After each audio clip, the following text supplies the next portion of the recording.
കേരള ബ്ലാസ്റ്റേഴ്സിന്റെ അക്കാദമിയിലെ പ്രതിഭകളെ അടവച്ച് വിരിയിക്കുന്ന ഒരു മാന്ത്രികനാണ് തോമസ് ജോസ് എന്ന പരിശീലകൻ എന്ന് നമുക്ക് എല്ലാവർക്കും അറിയാം. യുവതാരങ്ങളെ ഇത്രയധികം മികച്ചവരാക്കി വളർത്തിയെടുക്കുന്നതിൽ അക്കാദമി പരിശീലകനായിട്ടുള്ള തോമസ് ജോസിന്റെ പങ്ക് വളരെ വലുതാണ്. കഴിഞ്ഞ ദിവസം പുള്ളി ബ്രിഡ്ജിന് നൽകിയ അഭിമുഖത്തിനിടയിൽ കേരള ബ്ലാസ്റ്റേഴ്സ് എഫ്സിയുടെ തൃശൂർ മുളങ്കുന്നത്തുകാവ് സ്വദേശിയായിട്ടുള്ള വിപിൻ മോഹനെ കുറിച്ച് ഒരു അഭിപ്രായം പറയുന്നുണ്ട്. പുള്ളിയുടെ വാക്കുകൾ ഇങ്ങനെയായിരുന്നു: some are born with certain qualities while the others learn them quickly due their potential. ചില ആളുകൾ ജന്മസിദ്ധമായ ചില കഴിവുകളോടെയാണ് ജനിക്കുന്നത്, എന്നാൽ മറ്റു ചില ആളുകൾ അവരുടെ പൊട്ടൻഷ്യൽ കൊണ്ട് ചില കാര്യങ്ങൾ വളരെ വേഗത്തിൽ പഠിച്ചെടുക്കുന്നു. Vipin has natural awareness and peripheral vision. Vipin മോഹനെ സംബന്ധിച്ചിടത്തോളം അവന് സ്വാഭാവികമായിട്ട് ജന്മസിദ്ധമായിട്ട് അവന്റെ ചുറ്റുപാട് നടക്കുന്നതിനെ കുറിച്ച് അറിവുണ്ട്. പെരിഫറലായിട്ട് ഗ്രൗണ്ടിലെ പെരിഫറൽ നോളജ് അവന് ഇന്നേറ്റ് ആയിട്ടുണ്ട്.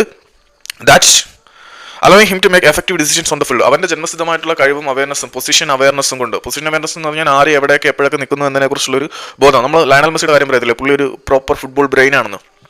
അതുപോലെ തന്നെ എല്ലാം എപ്പോഴും സ്കാൻ ചെയ്തുകൊണ്ടിരിക്കുന്ന ഒരു താരമാണ്. ആളുകൾ എവിടെ നിൽക്കും, എങ്ങനെ ചിന്തിക്കും എന്നതിനെക്കുറിച്ചുള്ള ഒരു ബോധം വിപിനുണ്ട്. അതുകൊണ്ട് കളിക്കളത്തിൽ മികച്ച തീരുമാനങ്ങൾ എടുക്കാൻ വിപിൻ മോഹനന് കഴിയും എന്നാണ് തോമസ് ജോസ് പറയുന്നത്.